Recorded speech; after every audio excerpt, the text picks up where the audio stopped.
नमस्ते, आदाब, सत श्री अकाल। स्वागत है आपका वन स्टॉप चैनल अध्ययन माचन साइंस मेनिया में। तो बच्चों, मैं हूं शालिनी और आज मैं आपके लिए लेके आई हूं क्लास 10 चैप्टर 4 क्वाड्रेटिक इक्वेशन।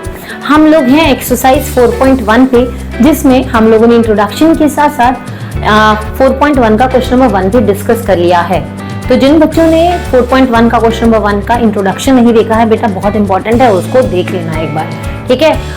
तो चलो स्टार्ट करते हैं आज की क्लास और हम लोग बात करेंगे क्वेश्चन नंबर 2 की, ठीक है। तो क्वेश्चन नंबर 2 में हम लोगों के पास अब आ गई हैं वर्ड प्रॉब्लम्स।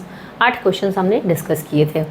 तो चलो वर्ड प्रॉब्लम स्टार्ट करते हैं। बहुत सिंपल होती हैं, कुछ भी नहीं होता, बस समझना कि किस तरह से इक्वेशन की फॉर्मेशन हो रही है। बेटा वर्ड प्रॉब्लम सबसे ज़्यादा सिंपल होती हैं, ठीक है। देखो, the area of rectangular plot is 5। देखो हमें क्वेश्चन में सबसे पहले क्या बोला है वो देख लेते हैं। Represent the following situation in the form of quadratic equation. सिर्फ क्वाड्रेटिक इक्वेशन की फॉर्म में रिप्रेजेंट करना है, इसको अभी सॉल्व नहीं करना, ठीक है। इक्वेशन बनानी है सिर्फ इसकी। तो the area of rectangular plot is 528 metre square. The length of the plot is 1 more than twice its breadth. We need to find the length and breadth of the plot. हमको यहाँ पर plot की length और breath find out करनी है। हमको कुछ measurements दे दिए हैं, एरिया दे दिया है, लेंथ दे दी है और ब्रेथ दे दी है, ठीक है। तो अब इसको फाइंड आउट कैसे करेंगे ये देख लेते हैं। सबसे पहले हम लोग हमें क्या दिया हुआ है, एरिया ऑफ रेक्टेंगुलर प्लॉट, ये देख लो। सबसे पहले क्या दिया हुआ है, एरिया ऑफ रेक्टेंगुलर प्लॉट। तो आप लिख लो एरिया ऑफ रेक्टेंगुलर प्लॉट कितना दिया हुआ है बेटा, 528 मीटर स्क्वायर, ठीक है। फिर लेंथ दे रखी है, लेंथ क्या दी है, ध्यान से सुनना। लेंथ ऑफ प्लॉट बेटा इसका मतलब होता है इक्वल टू, ठीक है, इसका मतलब होता है इक्वल टू। तो length of plot is 1 more than twice its breath. कुछ इस तरह से बोल रहा है ना, कि भाई लेंथ जो है is 1 more than twice its breath. तो अगर मान लो हमने ब्रेथ को x मान लिया, हमने ब्रेथ को, ये तो एक शॉर्ट फॉर्म हो गई इक्वेशन की, ठीक है। मान लो हमने ब्रेथ को x मान लिया, लेट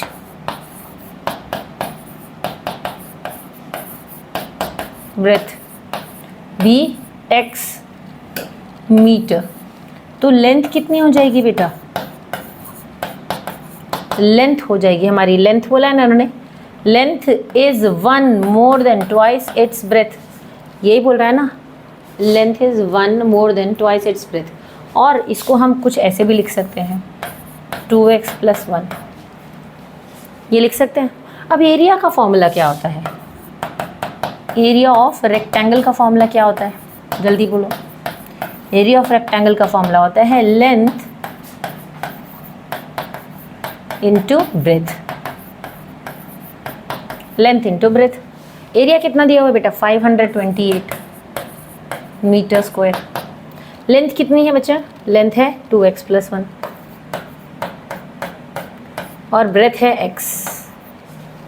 तो अब हमने क्या किया, हमने इसको इससे मल्टीप्लाई किया, इसको इससे मल्टीप्लाई किया। 528 एज इट इज रहेगा, x इंटू 2x कितना हो जाएगा, 2x स्क्वायर, और x इंटू 1 का कितना हो जाएगा, x हो जाएगा।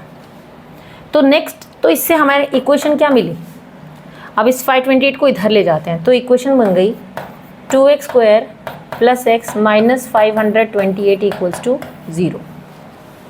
ये हमारी इक्वेशन फॉर्म हो गई। हमें यही फॉर्म करनी थी, हमें तो क्वाड्रेटिक इक्वेशन ही तो फॉर्म करनी है और थोड़ी कुछ करना है, सिंपल सा था। तो आपको जिस तरह से बोला जा रहा है उसी तरह से इक्वेशन बनानी है, ठीक है। इज, एम, आर, ये सब थोड़ी सी समझने वाली चीज़ें होती हैं, बस इतना समझ लो, इज़ हो, विल हो, वॉज हो, वर हो, ठीक है। तो इक्वल टू का साइन होगा, ठीक है। तो हमने यहाँ पर बोला था length of the plot is 1 more than twice its breath, length of plot is 1 more than twice its breath. तो ब्रेथ को हमने x ले लिया था, लेंथ को हमने x क्यों नहीं लिया, क्योंकि हम लेंथ को x ले ही नहीं सकते। अगर हम इसको x ले लेंगे तो ब्रेथ हमारे लिए थोड़ी कंफ्यूजिंग हो जाएगी। क्यों कैलकुलेशन को कंफ्यूज बना, हम अपनी इक्वेशन को क्यों कंफ्यूज करें, है ना। अगर आप लेंथ को x ले लोगे ना बेटा, तो देखो कितनी कंफ्यूजिंग सिचुएशन आ जाएगी। मान लो आपने लेंथ को x ले लिया, तो ये बात हो रही है ना यहाँ पर। अब आप क्या करोगे भाई, 1 को इधर लेके आओगे, तो x minus 1 equals to 2b। तो ब्रेथ कितना हो जाएगा आपका, x माइनस 1/2। बड़ी कंफ्यूजिंग सी सिचुएशन आ जाएगी, कोई ज़रूरत नहीं है इसकी, ठीक है, इसकी कोई ज़रूरत नहीं। सीधा ब्रेथ को x मानो तो 1 + 2x बना दो। बात समझ आई। तो अपनी इक्वेशन को हम ही सिंपल बनाते हैं और हम ही टफ बनाते हैं, ठीक है। अगर आपने टफ इक्वेशन बना दी तो मार्क्स कटने के चांसेस बहुत होते हैं, तो वो काम नहीं करना, ठीक है। ओके, सेकेंड पार्ट है the product of 2 consecutive positive integer is 306। Okay, ये सेकेंड पार्ट है बेटा। Product of 2 consecutive positive integer is 306। Consecutive का मतलब क्या होता है बेटा, कंसेक्यूटिव का एक सिंपल सा मीनिंग होता है लगातार एक के बाद एक। मैंने नेचुरल नंबर की बात की, तो लगातार एक के बाद एक मतलब आप बोलोगे, मैं बोलूँगी मुझे फर्स्ट 5 कंसेक्यूटिव नेचुरल नंबर बोलोगे, पहले 5 कंसेक्यूटिव नेचुरल नंबर। आप बोलोगे मैम अच्छा कंसेक्यूटिव 1 2 3 4 5 6 नेचुरल नंबर। मैंने आपको बोला फर्स्ट 5 इंटीजर्स बताओ मुझे, तो फर्स्ट 5 इंटीजर्स आप मुझे क्या बताओगे, -2 -1 0 1 2 3, है ना। मैंने अगर बोला इवन नंबर बोलो, first 5 consecutive even number, first 5 या फर्स्ट 5 नहीं बोला, सीधा कंसेक्यूटिव इवन इंटीजर बोला। तो इवन 2 4 6 8 10, तो लगातार एक के बाद एक चलने चाहिए, ठीक है, लगातार वो कंटिन्यूसली। तो यहाँ पर क्या बात की है, product of 2 consecutive positive integer is 306। We need to find the integer. भाई 2 कंसेक्यूटिव इंटीजर हैं। अगर मान लो इंटीजर का मतलब, पॉजिटिव इंटीजर मतलब लगातार एक के बाद एक, भाई 1 2 3 4 करके चल रहे हैं। तो अगर एक है 1 तो दूसरा कितना हो जाएगा 2, यानी कि अगर हमें तो नहीं पता ना ये कौन सा है 1, तो हमने जस्ट एग्जाम्पल लिया है। तो मान लो हमने पहला कंसेक्यूटिव इंटीजर 1 x लिया, तो दूसरा कितना हो जाएगा x + 1 ना, कि भाई अगर ये 1 है तो 1 + 1 तभी तो 2 हुआ, 1 + 1 तभी तो 2 हुआ ना, ठीक है। तो हमने लेट फर्स्ट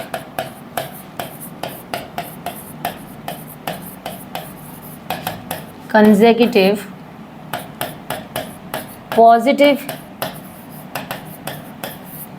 integer bx, तो अदर consecutive positive integer क्या हो जाएगा हमारा b x + 1। भाई एक हो गया x, तो दूसरा हो गया x + 1, है ना। अब इन्होंने बोला है इसका प्रोडक्ट लेना है, तो x को हमने x + 1 से मल्टीप्लाई किया, तो इज मतलब इक्वल टू 306, है ना। Product of 2 consecutive positive integer, product of 2 consecutive positive integer is 306, यही दिया हुआ है। अब क्या करेंगे हम लोग, x × x हो जाएगा x² प्लस x × 1 कितना हो जाएगा x। 306 इक्वल टू किस साइड आएगा, तो ये हो जाएगा -306 इक्वल्स टू 0। तो ये हो गई हमारी क्वाड्रेटिक इक्वेशन। सिंपल था, आ गया समझ। चलो नेक्स्ट पार्ट देख लेते हैं। नेक्स्ट पार्ट में हमें दिया है Rohan mother is 26 year older than him. Rohan की जो मम्मी है वो उससे 26 साल ज़्यादा है, बड़ी हैं। अगर मान लो रोहन की एज x है, तो मम्मी कितनी हुई 26 + x, रोहन की एज में 26 ऐड कर देंगे ना, है ना। The product of their age 3 years from now will be 360। What we would like to find Rohan's present age. Present age find out करनी है ना, तो लेट हम सबसे पहले बात करते हैं। अभी ज़्यादा मत सोचो, जैसा जैसा बता रहे हैं बस उसके अकॉर्डिंग अपना थिंकिंग प्रोसेस लेके चलो। तो पहले हमें बोला है रोहन की प्रेजेंट एज हमें फाइंड आउट करनी है, तो let present age of Rohan कितनी है, x ईयर्स है, ठीक है। तो प्रेजेंट एज ऑफ मदर कितनी हो जाएगी बेटा, मम्मी रोहन से 26 साल बड़ी है ना, तो रोहन की एज में हमने 26 ऐड कर दिया, तो रोहन की एज भी हमको पता चल गई, प्रेजेंट एज कुछ हमने मान ली, और मम्मी की एज भी। अब क्या बोला है, the product of their edges 3 years from now will B, अभी से विल लगा दिया ना, विल लगा दिया यानी कि अगले 3 साल बाद, तो ऑब्वियसली ऐड ही होगा। तो आफ्टर 3 years, अगर वॉज लगाया होता तो 3 साल पहले तो माइनस लगाते, विल लगाया मतलब आगे आने वाले 3 साल बाद तो प्लस करेंगे, ठीक है। तो आफ्टर 3 years रोहन की एज कितनी हो जाएगी, रोहन एज, इसमें हमने 3 जोड़ दिया, x + 3 years हो जाएगा। और मदर की एज कितनी होगी बेटा, मदर की एज भी कितनी, x + 26 है अभी, उसमें हमने 3 ऐड कर दिया, तो कितना हो गया, x + 29 years, 3 साल बाद। अब इक्वेशन के अकॉर्डिंग हम देखेंगे, अकॉर्डिंग टू क्वेश्चन, कि दोनों की एज का प्रोडक्ट है ना, product of their edges 3 years from now will be 360। तो भाई इन दोनों का प्रोडक्ट लेंगे, x + 3 और x + 29 का प्रोडक्ट कितना है, 360 ना, बताया था, इज विल वर वॉज ये सब होता है तो इक्वल टू होता है। तो यहाँ पर ध्यान से देखो, प्रोडक्ट ऑफ देयर एजेस, इन दोनों के एजेस का प्रोडक्ट, ठीक है, 3 years from now will be equal to 360, इन दोनों की एजेस का प्रोडक्ट किसके बराबर होगा, 360 होगा, ठीक है। अब ब्रैकेट ओपन करके इसकी टर्म को तोड़ के इस इक्वेशन से मल्टीप्लाई कर दो, यानी कि पहले हम x को मल्टीप्लाई करेंगे x + 29 से, फिर हम +3 को मल्टीप्लाई करेंगे x + 29 से, कितना हो जाएगा 360, ठीक है। अब x × x कितना हो गया बेटा, x² और 29 × x कितना हो गया 29x, 3 × x कितना हो गया 3x, इन दोनों को मल्टीप्लाई किया 87, ठीक है, इक्वल्स टू, और 360 को इधर ले आता डायरेक्ट, -360 इक्वल्स टू 0 हो जाएगा। बस अब ब्रैकेट ओपन कर दो, तो ये कितना हो जाएगा आपका, ये हो जाएगा x² + 32x, 29 + 3 32 होगा ना। अब 360 में से 87 माइनस कर दो, 360 - 360 + 87 कितना मिला, 10 - 7 हो गया 3, ठीक है, यहाँ बचा 15, 8 हो गया 7, ठीक है, और ये बचा 2, तो हो गया -273, तो कितना मिला, -273 इक्वल्स टू 0। तो ये हो गई हमारी क्वाड्रेटिक इक्वेशन, ठीक है। इसको हटा दो, इसको हम हटा देते हैं, ऑलराइट। तो वीडियो को पॉज करके फटाफट से नोट डाउन कर लो। ये है हमारा 3rd पार्ट, तो 3rd नहीं 4th पार्ट है ये हमारा बेटा, ठीक है। तो अब हम 5th पार्ट की बात करेंगे। देखो बहुत सिंपल क्वेश्चन है, बड़ी कन्फ्यूजन्स रहती हैं बच्चों को, लेकिन इतनी सिंपल इसकी स्ट्रैटेजी है और इतना सिंपल वे में ये क्वेश्चन सॉल्व हो जाता है, बिल्कुल घबराने की ज़रूरत नहीं है। मैक्सिमम आप लोगों के स्कूल में, जो मैक्सिमम स्कूल्स होते हैं बेटा, प्री बोर्ड्स में ये क्वेश्चन बहुत देते हैं, प्री बोर्ड्स में क्वेश्चन बहुत आता है, तो इसको थोड़ा ध्यान से समझ लेना। देखो कुछ भी नहीं है, अ train travels a distance of 480 kilometre at a uniform speed, कि भाई एक ट्रेन जो है वो 480 किलोमीटर का डिस्टेंस कवर कर रही है यूनिफॉर्म स्पीड में। टोटल डिस्टेंस कितना कवर कर रही है, 480, पॉइंट ए से पॉइंट बी तक, ठीक है, 480 किलोमीटर का डिस्टेंस वो कवर कर रही है टोटल। अब if the speed had been 8 km/h less then it would have taken 3 hours more, अगर स्पीड कम हो गई, कि भाई अब जो स्पीड है वो स्पीड है 8 km/h कम हुई है, जिस स्पीड से पहले जा रही थी उसमें से 8 किलोमीटर हर घंटे, 8 किलोमीटर का डिस्टेंस जो वो कवर कर रही थी वो कम हो गया, ठीक है। तो उसको 3 घंटे ज़्यादा लगे सेम डिस्टेंस को कवर करने में, यहाँ से यहाँ तक जाने में उसको 3 घंटे ज़्यादा लग गए। तो हमको स्पीड फाइंड आउट करनी है ट्रेन की, ठीक है, we need to find out the speed of the train. तो सबसे पहले क्यों ना हम स्पीड को ही कंसीडर कर लें, क्यों ना हम स्पीड को ही x मान लें। तो लेट स्पीड ऑफ ट्रेन कितना हो गया बेटा, स्पीड किलोमीटर पर आवर में होती है ना, तो एक्स किलोमीटर पर आवर है ना, स्पीड हो गई x किलोमीटर पर आवर। चलो भाई टोटल डिस्टेंस कितना दिया हुआ है 480, तो टोटल डिस्टेंस लिख लो। टोटल डिस्टेंस कितना मिला हुआ है 480 किलोमीटर। अब ये 480 किलोमीटर का डिस्टेंस उसने मान लो x किलोमीटर पर आवर की स्पीड से कवर किए, तो टाइम कितना लगा। स्पीड का फॉर्मूला क्या होता है, स्पीड का फॉर्मूला होता है speed is equals to distance upon time. तो टाइम इधर आएगा, स्पीड इधर चला जाएगा, तो टाइम क्या हुआ बेटा, डिस्टेंस अपॉन स्पीड। तो टाइम कितना लगा, ठीक है, टाइम कितना लगा, time taken to cover the distance, कितना डिस्टेंस, डिस्टेंस कितना है 480 और टाइम कितना लगा, स्पीड x, तो 480 अपॉन x, ठीक है, 480 अपॉन x हमने लिख दिया। अब हम यहाँ पर बात करेंगे भाई, अगर स्पीड जो है वो डिक्रीज हो गई, स्पीड को डिक्रीज किया है, तब डिक्रीज्ड स्पीड कितनी हुई, स्पीड जो है वो डिक्रीज हुई है, ठीक है, तो डिक्रीज्ड स्पीड कितनी हुई, एक मिनट, DEC लिख देते हैं, समझ लेना आप, ठीक है, स्पेस कम हो जाएगा वरना। डिक्रीज स्पीड कितनी हुई बेटा,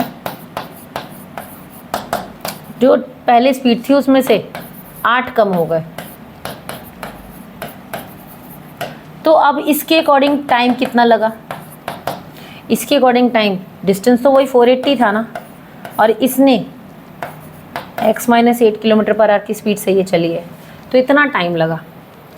अब यहाँ पर इन्होंने क्या बोला कि भाई हम तीनों के टाइम को कंपेयर करेंगे, भाई इसने इतना डिस्टेंस कवर किया तो इस टाइम को और इस टाइम को कंपेयर करो कि भाई इतना डिस्टेंस इसने कवर किया है टोटल, लेकिन जब यहाँ पर स्पीड कम हुई तो उसको 3 घंटे ज़्यादा लगे, 3 घंटे ज़्यादा लगे, है ना, उस डिस्टेंस को कवर करने के लिए।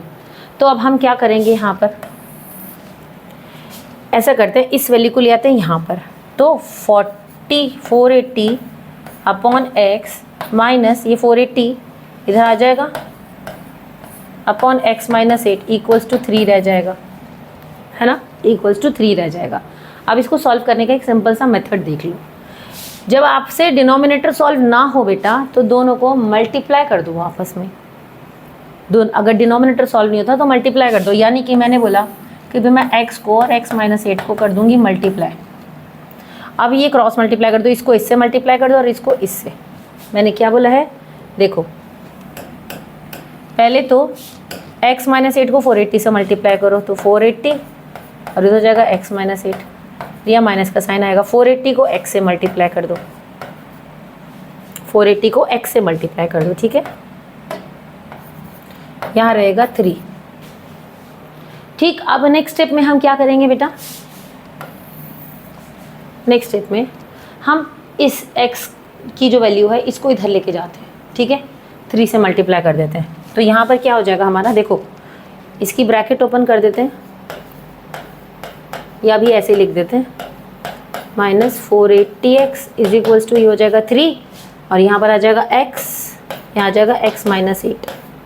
बस अब इसको सॉल्व कर दो ब्रैकेट ओपन करके, 4 इंटू x कितना हो गया 480x, ठीक है, 480 को हमने 8 से मल्टीप्लाई किया, 480 इंटू 8 तो कितना हो जाएगा 3840, फिर यहाँ आ जाएगा minus 480x, 3x into x हो जाएगा 3x स्क्वायर, 8 3 जा 24, ठीक है। अब देखो ये प्लस माइनस माइनस और ये दोनों तो कट गए, यहाँ बचा माइनस 3840, इसको इक्वल टू के इस साइड ले जाते हैं, इसको इसके पास, इस इक्वेशन के पास ले जाते हैं, तो इक्वेशन क्या बची हमारी 3x स्क्वायर माइनस 24x, और ये माइनस में है तो ये प्लस में कन्वर्ट हो जाएगा 3840 इक्वल्स टू 0, इक्वल टू के दूसरी साइड जाके, है ना, इक्वल टू के दूसरी साइड जाके ये थोड़ा सा नीचे लिख देते हैं इसको, देखो ये जो 3x स्क्वायर माइनस 24 है इसको इधर लिख दिया, और ये जो माइनस 3840 है, इसको इक्वल टू के दूसरी साइड ले गए, तो ये माइनस में था तो ये हो जाएगा प्लस में 3840, इक्वल टू के दूसरी साइड इस इक्वेशन के पास चला गया, इक्वल्स टू 0। तो बन गई हमारी क्वाड्रेटिक इक्वेशन। ठीक है, और हमें इस क्वेश्चन में क्वाड्रेटिक इक्वेशन ही बनानी थी। तो ये थे हमारे 5 पार्ट्स। ठीक है, आई होप आपको समझ आया होगा। इंपॉर्टेंट क्वेश्चन था, बहुत सिंपल तरीके से बता दिया है, बट अगर फिर भी बेटा कोई भी प्रॉब्लम होती है तो मैं हूं ना। ठीक है, आप कमेंट्स में मेंशन कर दो और हम पूरी कोशिश करेंगे आपको उसका रिप्लाई देने की। ठीक है, तो keep practising, keep learning, and if you like our videos then please like, comment, share and subscribe our channel. Till then, bye.